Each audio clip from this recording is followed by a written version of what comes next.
Hello दोस्तों, आप सभी को मेरा नमस्कार। आप सभी की एक डिमांड थी कि मैं पॉलिटी में एक ऐसा वीडियो बनाऊं जिसमें एक ही वीडियो में सारे इम्पोर्टेंट आर्टिकल्स आ जाएं। 395 आर्टिकल्स होते हैं। सारे आर्टिकल्स याद रखना बहुत मुश्किल होता है, सबको याद नहीं होता और सभी आर्टिकल्स इम्पोर्टेंट भी नहीं होते हैं। एग्ज़ाम में सारे आर्टिकल्स नहीं पूछे जाते हैं। मैं एक ऐसा वीडियो बनाऊंगा जिसमें सारे महत्वपूर्ण जो पूछे जा सकने योग्य जो भी आर्टिकल्स होंगे वो मैं आपके एक वीडियो में कवर करा दूंगा।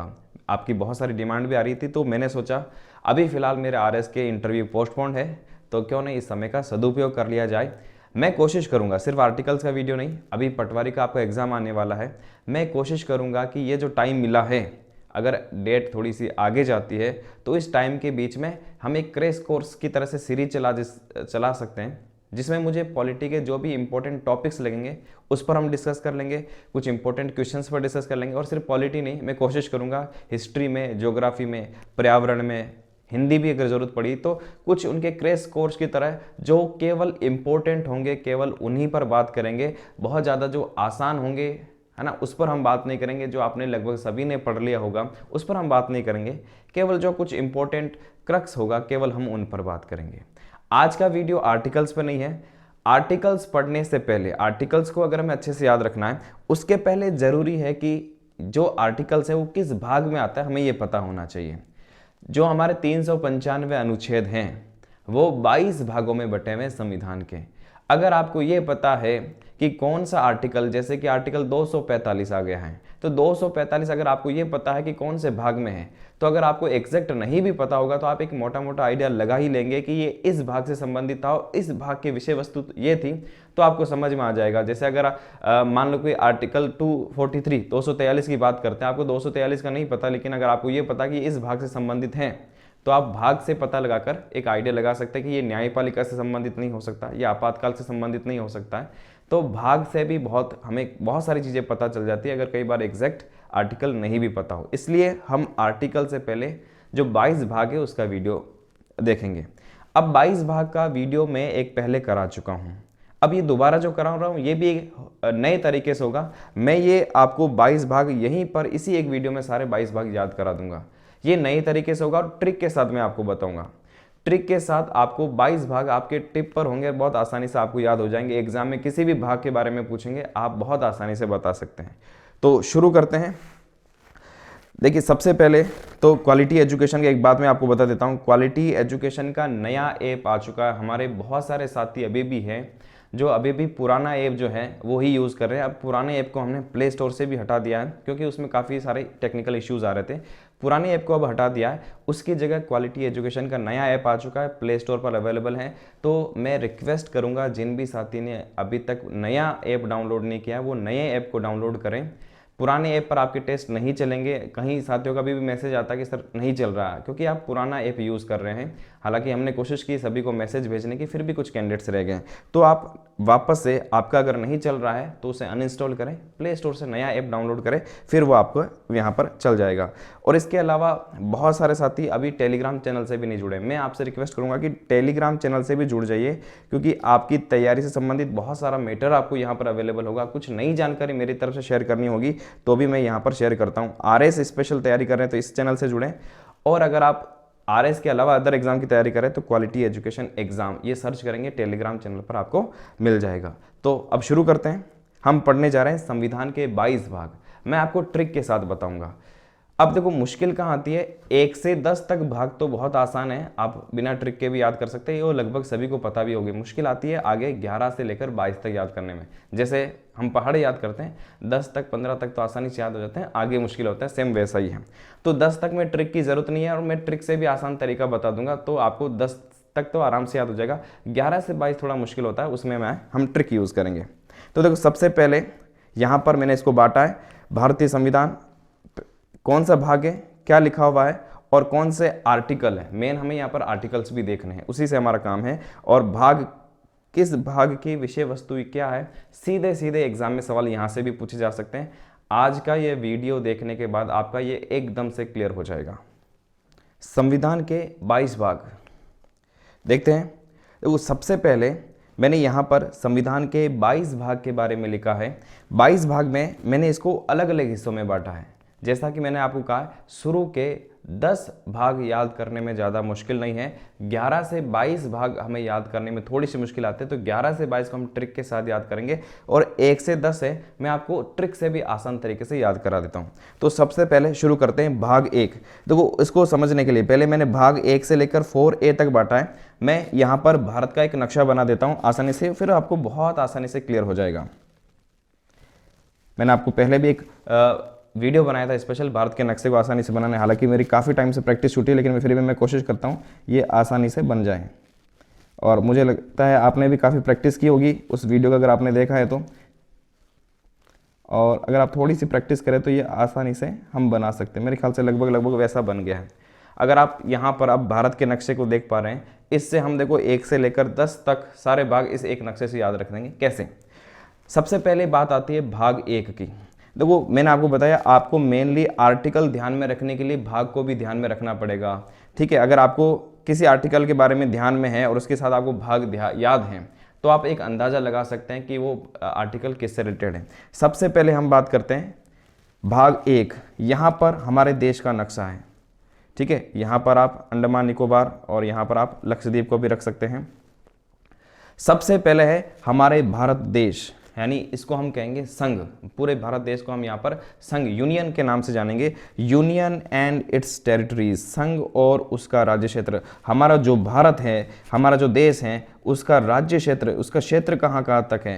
पहले भाग में हमारे देश का नाम लिखा हुआ है और उसके क्षेत्र के बारे में जानकारी दी गई है। जो हमारा आर्टिकल फर्स्ट है, पहला आर्टिकल आपको ध्यान में होगा, इंडिया दैट इज भारत। हमारे देश का नाम लिखा हुआ, India that is Bharat shall be a union of state, राज्यों का एक संघ होगा। तो हमारे देश और उसका राज्य क्षेत्र कितना है, ये भाग 1 में वर्णन है। क्लियर है? सबसे पहले हमारे देश के बारे में, देश का नाम लिखा हुआ है और उसके क्षेत्र के बारे में उल्लेख है, भाग 1। उसके बाद इस देश के अंदर रहने वाले नागरिक कौन होंगे, नागरिकता किसे मिलेगी, नागरिकता के बारे में, देश के अंदर रहने वाले नागरिक कौन होंगे, उसके बारे में प्रावधान भाग 2। भाग 1 देश, भाग 2 देश के अंदर रहने वाले नागरिक हो गए। तो भाग 2 में आता है नागरिकता। आर्टिकल की बात करें तो 5 से 11, 1 से लेकर 4 तक भाग 1 में है। उसके बाद 5 से लेकर आर्टिकल 11 तक भाग 2 में है। तो हमने देश की बात कर ली, देश के अंदर रहने वाले नागरिकों की बात कर ली। फिर बात करते हैं उन नागरिकों के अधिकार। जो भी यहाँ पर नागरिक रहते हैं, हमारा संविधान उन नागरिकों को कुछ ना कुछ अधिकार देते हैं, उसको हम कहते हैं मूल अधिकार। ऐसे अधिकार जिनका संविधान में उल्लेख है, वो अधिकार मूल अधिकार कहलाते हैं। संविधान गारंटी देता है। तो नागरिक और नागरिकों के अधिकार, तो भाग 3 संबंधित हो जाएगा मूल अधिकार। और ये बहुत बार पूछा जाता है, मूल अधिकार के बारे में सीधा सीधा सवाल आता है। और अब मेरे ख्याल से जो भी पटवारी की तैयारी करें उन सबको पता होगा कि भाग 3 किससे संबंधित हैं। आर्टिकल्स भी आपको याद होना चाहिए। अनुच्छेद 12 से लेकर 35 तक अनुच्छेद जो आते हैं वो मूल अधिकार से जुड़े हैं। तो अभी तक हमने क्या पढ़ा? भाग 1 हमारे देश का नाम, हमारा देश का राज्य क्षेत्र। भाग 2 उसके अंदर रहने वाले नागरिकों, और भाग 3 उन नागरिकों के अधिकार। अब आ जाते हैं भाग 4 में। उन नागरिकों के लिए, जो भी देश में नागरिक रहते हैं, उनके लिए सरकार के क्या कर्तव्य हैं, सरकार की क्या ड्यूटीज हैं नागरिकों के लिए देश के प्रति, वो आती है भाग 4 में। और उन ड्यूटीज को, सरकार के कुछ कर्तव्य हैं, उसको कहा जाता है राज्य के नीति निदेशक तत्व, directive principles of state policy, DPSP को हम शॉर्ट में कहते हैं। संविधान कुछ दिशा निर्देश देता है, नीति निदेशक तत्व। संविधान कुछ निर्देश देता है सरकार को कि आपको क्या क्या करना है, किस प्रकार के निर्देश हो सकते हैं। यहाँ के लोगों के लिए सरकार के कुछ कर्तव्य। देखो, सरकार हमारे लिए बहुत कुछ करती है। एक इंसान पैदा होने से पहले, जब गर्भ में भी होता है, माँ के गर्भ में, तब से सरकार उसके लिए कुछ करना शुरू कर देती है। जब वो गर्भ में होता है तब माँ को कुछ सरकार सुविधाएं प्रोवाइड कराती है, कुछ टीके लगाती है, उसका जन्म अच्छे से अस्पताल में हो, प्रसव अच्छे से हो, प्रसव होने के बाद बच्चे के टीके लगते हैं, फिर उनके स्कूल का, उनके कॉलेज का, फिर उनकी नौकरी का सरकार प्रावधान करती है। उसके बाद जो सड़क, पानी, बिजली, मरने के बाद भी सरकार मृत्यु प्रमाण पत्र बनाकर बहुत सारी योजना के थ्रू उनके परिवार को लाभ देती है। तो जन्म से लेकर मरने तक सरकार के बहुत सारे कर्तव्य होते हैं। यहाँ पर सरकार का महिलाओं के लिए क्या कर्तव्य हैं, बुजुर्गों के लिए क्या कर्तव्य हैं, युवाओं के लिए क्या कर्तव्य हैं, जो विकलांग है, दिव्यांग है, उनके लिए क्या कर्तव्य है, पर्यावरण के लिए, पशुओं के लिए, सारे कर्तव्य यहाँ पर भाग 4 में यहाँ पर हम पढ़ेंगे। तो DPSP जो होते हैं वो यहाँ पर भाग 4 अनुच्छेद 36 से 51 क्या है ये सरकार के कुछ कर्तव्य हैं जो निर्देशित करता है संविधान। क्लियर है? तो देखो अभी हमने क्या क्या पढ़ा है। सबसे पहले भाग 1 में हमारा देश, देश का नाम और उसका क्षेत्र। दूसरा, उसके अंदर रहने वाले नागरिक, नागरिकता। तीसरा, उन नागरिकों के अधिकार। चौथा, उन नागरिकों के लिए सरकार के क्या कर्तव्य होंगे, जिसको हम कहते हैं राज्य के नीति निर्देशक तत्व, अनुच्छेद 36 से 51। तो सरकार के कर्तव्य हमने यहाँ पर देख लिए। अब सरकार के कुछ कर्तव्य हैं तो नागरिकों के भी कुछ कर्तव्य होने चाहिए देश के प्रति। ये शुरुआत में नहीं जोड़े गए थे, लेकिन ये बाद में जोड़े गए कि नागरिकों के भी कुछ देश के प्रति कर्तव्य होने चाहिए। तो मूल कर्तव्य नाम से एक नया अध्याय जोड़ दिया गया।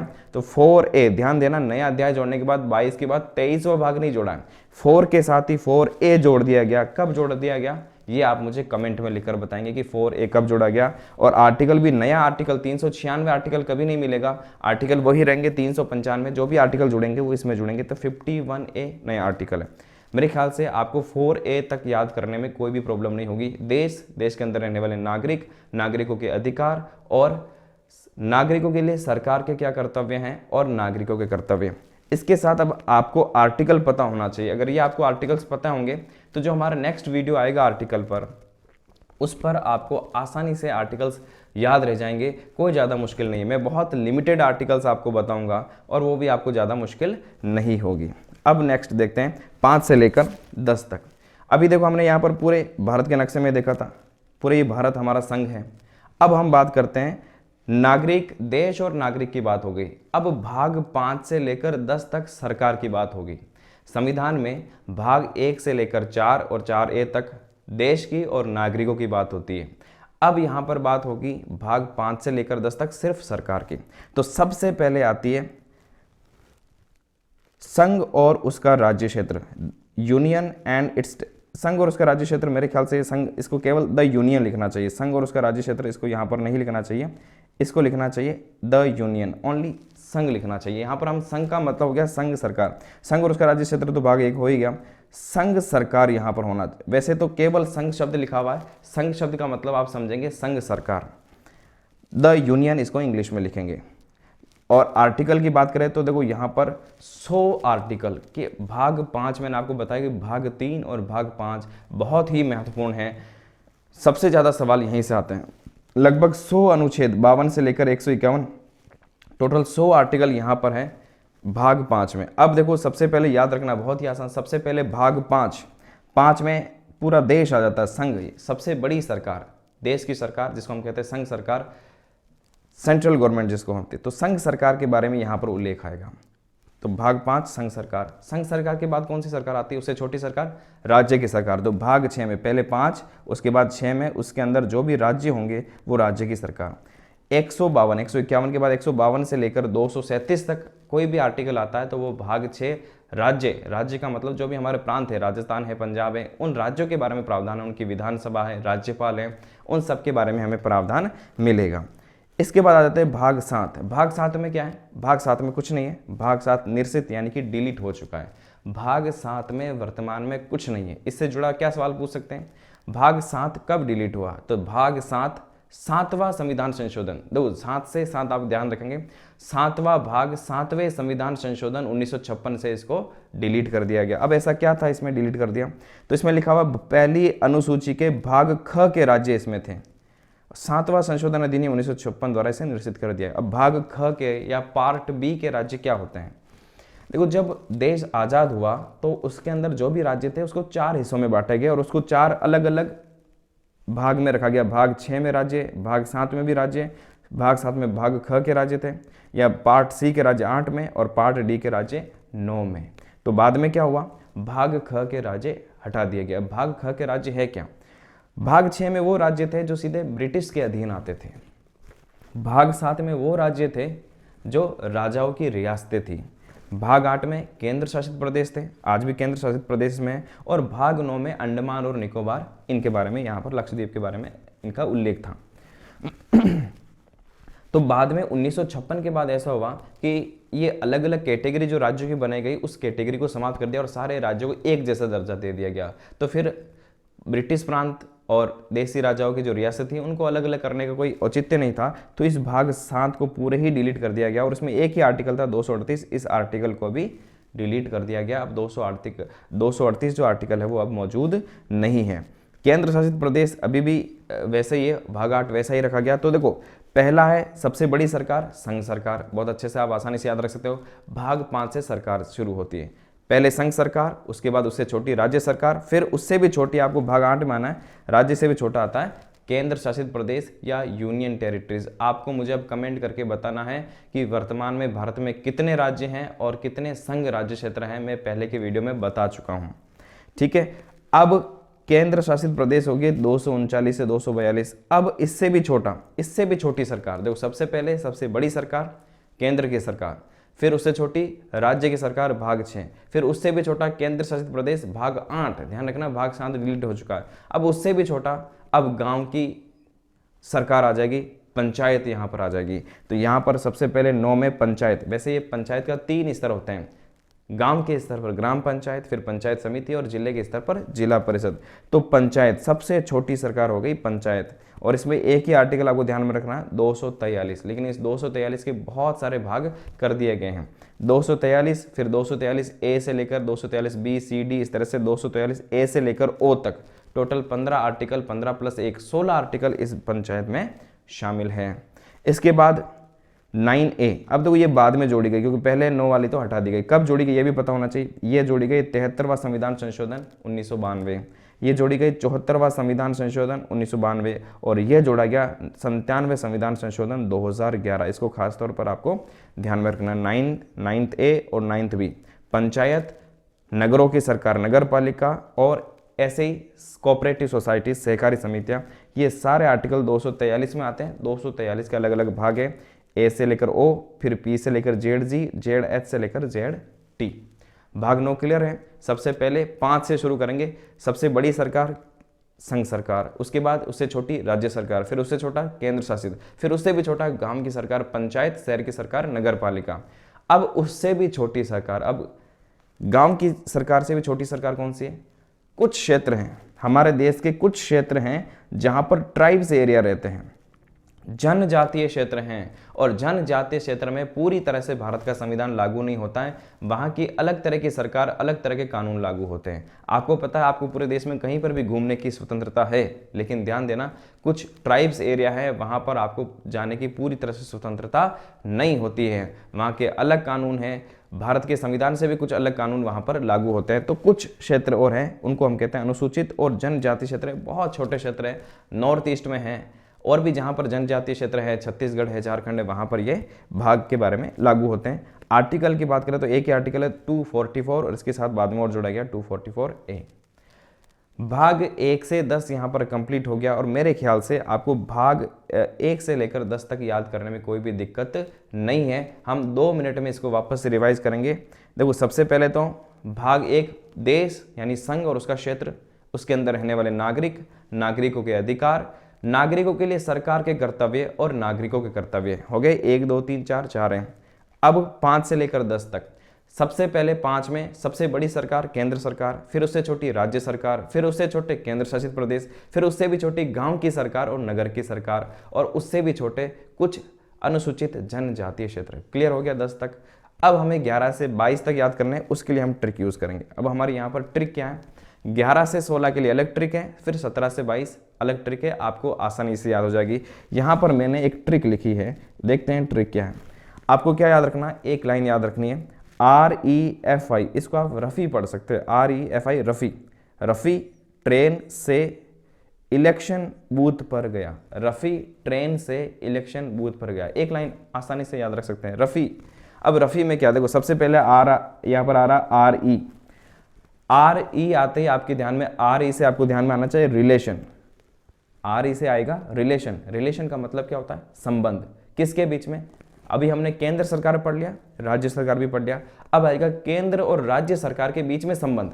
क्या केंद्र और राज्य सरकार के बीच में संबंध होता है? बिल्कुल होता है। क्या संबंध होता है, कौन दोनों में बड़ा होता है? हम सभी जानते हैं केंद्र सरकार ज़्यादा पावरफुल होती है, राज्य सरकार थोड़ी कम पावरफुल होती है। इनके बीच के विधायी संबंध, इनके बीच में प्रशासनिक संबंध, वो यहाँ पर लिखे हुए हैं।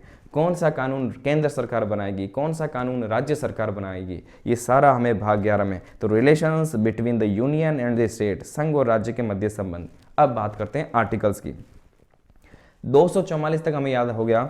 अब 245 से लेकर 263 जो आर्टिकल्स है वो आता है भाग 11 में। क्लियर हो गया?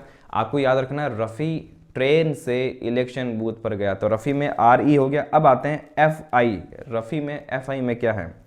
फाई से आपको ध्यान में रखना फाइनेंस, एक याद रख लोगे काम हो जाएगा। फाइनेंस का मतलब क्या होता है? पैसा, वित्त। तो वित्त, संपत्ति, संविदाय और वाद, आप केवल वित्त याद रख लोगे तो भी काम हो जाएगा, वित्त से संबंधित है। तो finance, properties, contracts and shoots. Mainly जैसे इसमें अभी हमने पढ़े विधायी संबंध और प्रशासनिक संबंध, यहाँ पर होता है वित्तीय संबंध, भाग 12 वित्तीय। मेन वित्तीय में आता है टैक्स, कौन सा टैक्स राज्य सरकार लगाएगी, कौन सा टैक्स केंद्र सरकार लगाएगी, टैक्स का जो पैसा आया उसका बंटवारा कैसा होगा। आपने पढ़ा होगा अनुच्छेद 280, याद आ रहा है कुछ? अनुच्छेद 280 वित्त आयोग से संबंधित है। देखो 280 किसके बीच में आएगा? इसी में आएगा, तो वित्त से संबंधित सारा इसमें आएगा। तो 280 आते आपको ध्यान में आना चाहिए भाग 12, यानी वित्त आयोग। यहाँ पर आपको आराम से वित्त से जुड़ी हुई बातें, टैक्स के से जुड़ी बातें भाग 12 से आपको यहाँ पर मिल जाएगा। क्लियर? और इसके अलावा आपने 266 और 267 ये भी पढ़ा होगा। 266 संचित निधि, लोक लेखा निधि, 267 आकस्मिक निधि, वो सारा भी भाग 12 में ही आपको मिलता है। तो फाइनेंस, FI से फाइनेंस, वित्त से संबंधित आपको मिलेगा। यहाँ पर एक बात और ध्यान में रखना है, यहाँ 300 के साथ 300A भी लिखा है। आपको 300A से कुछ याद आ रहा है? संपत्ति का अधिकार, पहले मौलिक अधिकार था, अनुच्छेद 31 से हटाकर अब उसको 300A में संपत्ति का अधिकार, केवल कानूनी अधिकार, वो भी संपत्ति से जुड़ा है, तो भाग 12 में शामिल हो गया। संपत्ति का अधिकार जो कि पहले भाग 3 में था, नया सवाल बता रहा हूँ, भाग 3 में था, आर्टिकल की नहीं बात कर रहा हूँ, अब कौन से भाग में रख दिया गया? हमें आर्टिकल तो पता है होता है 300A में, लेकिन भाग कौन सा है? तो ध्यान रखना भाग 12 होगा। अब बात करते हैं नेक्स्ट भाग 13, यहां पर लिखा हुआ ट्रेन। ट्रेन में आपको सिर्फ TR पर ध्यान रखना, TR से आप ध्यान रखेंगे ट्रेड, TR से होता है ट्रेड। ट्रेड का मतलब क्या होता है? व्यापार। तो भारत के राज्य क्षेत्र के भीतर व्यापार, वाणिज्य और समागम, मेनली ये व्यापार और वाणिज्य से जुड़ा हुआ है। भारत के अंदर जो भी व्यापार होगा, वाणिज्य होगा, समागम का मतलब एक राज्य से दूसरे राज्यों के बीच में जो व्यापार होगा वो किस तरह से होगा। जब एक राज्य से दूसरे राज्य में जा रहा है तो कौन टैक्स लगाएगा, किस तरह से लगाएगा।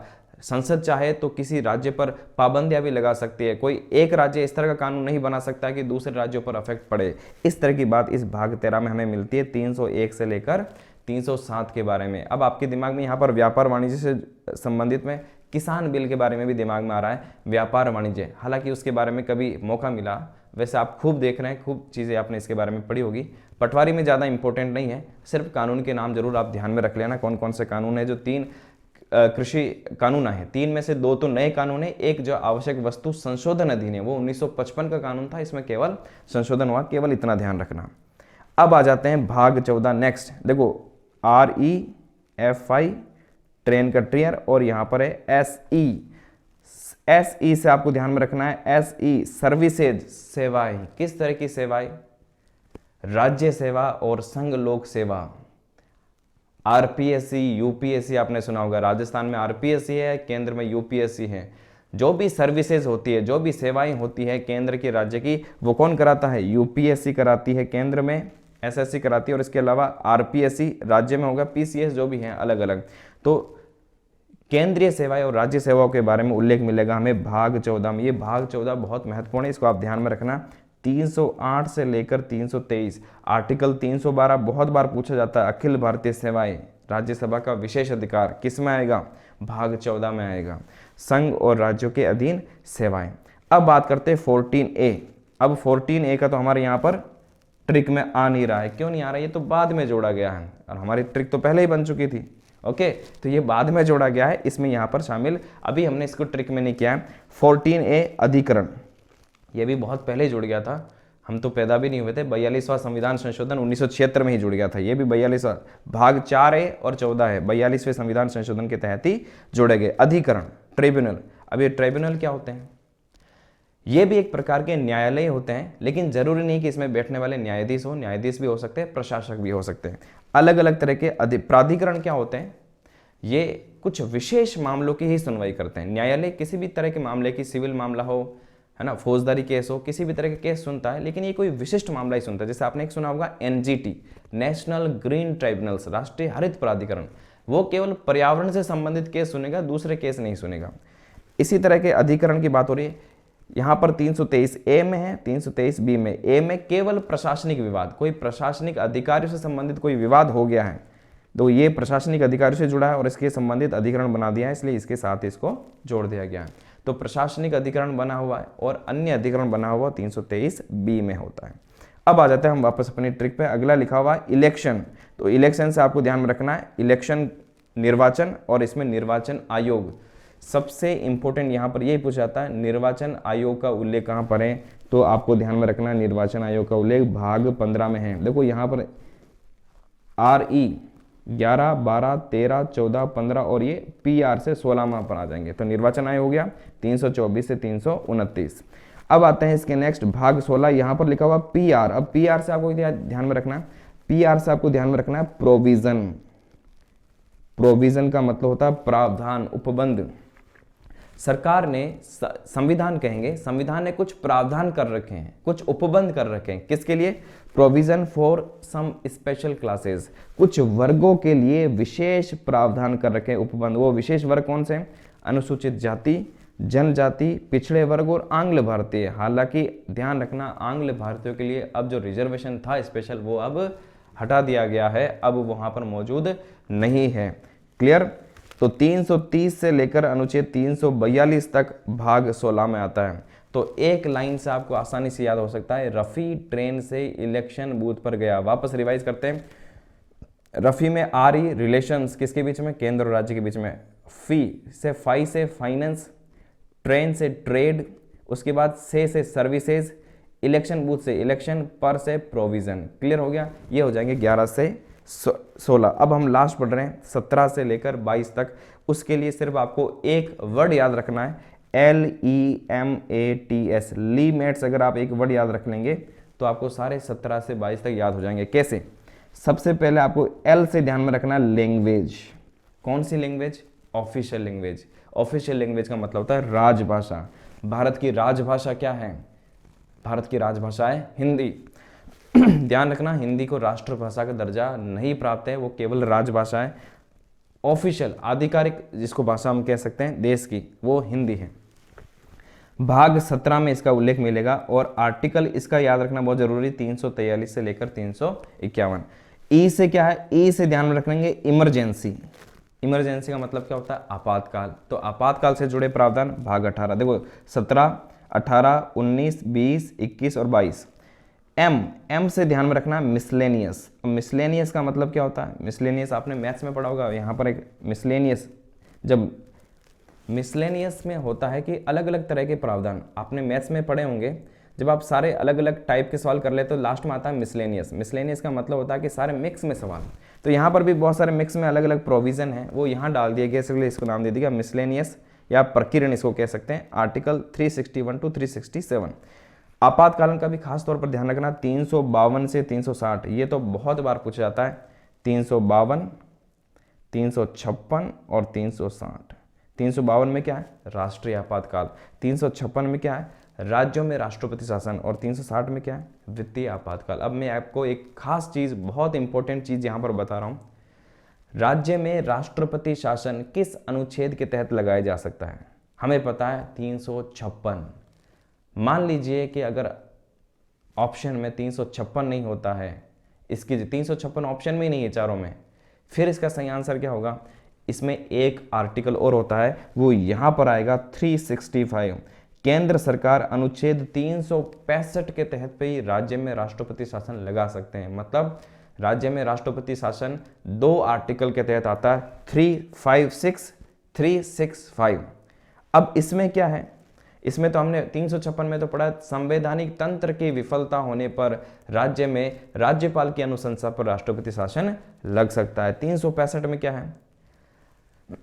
यदि केंद्र में कुछ प्रावधान संविधान में ऐसे कर रखे हैं कि केंद्र की बात राज्य को माननी होती है, केंद्र के कानून राज्य को मानने होते हैं। यदि राज्य सरकार केंद्र के निर्देशों का पालन नहीं करती है तो भी राष्ट्रपति उस राज्य में राष्ट्रपति शासन को लगा सकती है। कोई कानून केंद्र सरकार ने बनाया है और कोई राज्य उसको मानने से इनकार कर दे तो राष्ट्रपति उस राज्य में राष्ट्रपति शासन लगा सकता है, ऐसा 365 में लिखा हुआ है। इसी तरह से राज्यपाल को, राष्ट्रपति को कुछ विशेष संरक्षण मिला हुआ है, वो आर्टिकल 361 में मिलेगा। संसद की कार्यवाही के प्रकाशन के संबंध में कुछ संरक्षण मिला हुआ है, वो भी हमें इसी भाग में मिलेगा। तो अलग अलग तरह की चीज़ें हमें यहाँ पर देखने को मिलती है। प्रकीर्ण इसको कहते हैं, मिसलेनियस।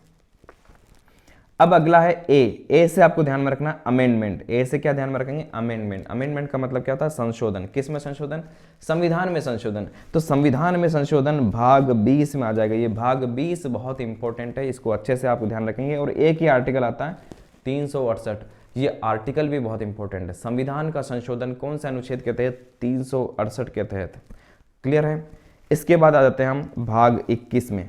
21 की बात करें तो यहाँ पर 21 में यहाँ पर हमें लिखा हुआ है टी से अब आपको क्या ध्यान में रखना है? यहाँ इंग्लिश में लिखा हुआ नहीं है, मैं इसको लिख देता हूँ टेम्पररी। टी से आप क्या ध्यान में रखोगे? टेम्पररी। टेम्पररी का मतलब क्या होता है? Temporary, transactional and special provisions यहाँ पर हो जाएंगे। ठीक है, टेम्पररी का मतलब होता है जो अस्थायी होता है, स्थायी नहीं होता है। कुछ प्रावधान अस्थायी भी कर रखे, 369 से लेकर 392 में यहाँ पर उल्लेख है। आपने एक बहुत प्रसिद्ध आर्टिकल रहा जो काफ़ी चर्चा में पिछले 70 सालों से रहा, वो है 370। अब इसको अप्रभावी कर दिया गया। ध्यान रखना, 370 पूरी तरह से डिलीट नहीं हुआ है, इसको निष्प्रभावी कर दिया। इसके बहुत सारे प्रावधानों को, जम्मू कश्मीर राज्य को जो विशेष दर्जा मिला हुआ था वो आर्टिकल 370 इसी भाग 21 में मौजूद था। इसी तरह से कुछ और राज्य हैं जिनको भी विशेष दर्जा है। ठीक है, नागालैंड है, असम है, मणिपुर है, मिजोरम है, सिक्किम है, वो सारे भी इसी में आपको यहाँ पर मिलेंगे। तो अस्थायी, कुछ संक्रमणकालीन और विशेष उपबंध, ध्यान देना, उनको अस्थायी उपबंध नहीं है, वहाँ पर उनको विशेष राज्य का दर्जा मिला हुआ है। तो ये हो गया भाग 21। ध्यान देना, भाग 17, 18 और 20 इसमें बहुत इंपॉर्टेंट है, 17, 18 और 20। और लास्ट में हम आ जाते हैं, यहाँ पर लिखा हुआ एस से आपको क्या ध्यान में रखना है? एस से आपको ध्यान में रखना शॉर्ट टाइटल्स। ऐसे हम ध्यान में रखेंगे शॉर्ट टाइटल। शॉर्ट टाइटल का मतलब होता है संक्षिप्त नाम। लास्ट में भाग 22 में लिखा हुआ है कि भारत के संविधान का संक्षिप्त नाम क्या है? तो भारत के संविधान का संक्षिप्त नाम है भारत का संविधान, ऐसा लिखा हुआ है। भारत के संविधान का नाम भारत का संविधान है। ठीक है, यही बात लिखी हुई है, तो संक्षिप्त नाम लिखा हुआ है। इसके बाद लिखा हुआ प्रारंभ 393, फिर 393 के बाद 394, 395। तो प्रारंभ में कि जब संविधान लागू होने से भी पहले 16 आर्टिकल ऐसे थे कि वो 26 नवंबर को ही लागू कर दिए गए। वो कौन से आर्टिकल थे वो यहाँ लिखा हुआ है। इसके बाद 394A में हिंदी में प्राधिकृत पाठ। पहले संविधान, मूल संविधान इंग्लिश में लिखा गया, हिंदी में कौन सा किस तरह से होगा वो यहाँ पर मौजूद है। और निरसन, लास्ट का आर्टिकल है 395 निरसन। इसमें लिखा हुआ है कि भारत के संविधान के बनने से पहले जो भी कानून भारत में लागू होते थे हम उन सभी को डिलीट करते हैं, उन सबको निरसित करते हैं। इस तरह से ये टोटल 22 भाग है। आपको अब आसानी से याद हो जाना चाहिए। 1 से 10 में तो आपको कोई प्रॉब्लम नहीं है, और 11 से 22 में आपको 2 ट्रिक याद रखनी है। पहली याद रखनी है, रफ़ी ट्रेन से इलेक्शन बूथ पर गया। आपको ये सारा इस ट्रिक से आप एक बार कोशिश करके बनाएंगे तो उसके बाद याद रह जाएगा। इसमें भी मैं बता देता हूँ कौन सा इंपॉर्टेंट है। आपको 14, 15 और 16 खास तौर पर याद रखने हैं। इसके बाद भाग की बात करें, 17 से 22 में एक वर्ड याद रखना है, लीमेट्स। इससे आप सभी याद कर पाएंगे। इसमें 17, 18, 20 ये 3 भाग यहाँ से बहुत ही इंपॉर्टेंट है और इनके आर्टिकल्स भी बहुत महत्वपूर्ण हैं। आप इनके एक बार आर्टिकल्स देखें। नेक्स्ट वीडियो में हम कोशिश करेंगे कि सारे महत्वपूर्ण जो अनुच्छेद हैं वो सारे हम एक साथ यहाँ पर ले लेंगे। अभी देखो मैं आपको बताता हूँ, मेरे इंटरव्यू कुछ थोड़े से पोस्टपोन हुए हैं, तो मैं कोशिश करूँगा इस बीच में जो भी टाइम मिलता है मैं अदर सब्जेक्ट की क्लास भी लाने की कोशिश करूँगा। मैं आपको श्योरिटी के साथ नहीं कह सकता हूँ, अगर डेट आ गई तो हो सकता है मुझे वापस तैयारी पर फोकस करना पड़े, क्योंकि मेरी दिक्कत ये है कि मैं एक साथ 2 काम करने में मुश्किल है, दोनों काम को मैं सही से नहीं कर पाऊंगा, इसलिए फिर मैं एक पर ही फोकस रहता हूँ। अगर नहीं आई तो मैं ज़रूर कोशिश करूंगा पॉलिटी के भी और दूसरे सब्जेक्ट के भी मैं आपको क्रैश कोर्स सीरीज़ के तौर पर सारी इंपॉर्टेंट चीज़ें कराने की कोशिश करूंगा। ठीक है, तो नेक्स्ट वीडियो में हम वापस मिलेंगे। आप सभी का बहुत धन्यवाद। और एक बार फिर से कह रहा हूँ कि आपको नया ऐप डाउनलोड करना है, पुराने ऐप अब यूज़ आपको नहीं करने हैं। और पटवारी की तैयारी कर रहे हैं, लास्ट दिन है, तो मैं आपको कहूँगा कि टेस्ट सीरीज़ को भी आपको जरूर ज्वाइन करना चाहिए। 35 टेस्ट वहाँ पर आपको अवेलेबल होंगे और वो 35 टेस्ट आपकी तैयारी को बहुत ही बेहतरीन बना सकते हैं। तो नेक्स्ट वीडियो में फिर मिलते हैं। Thank you.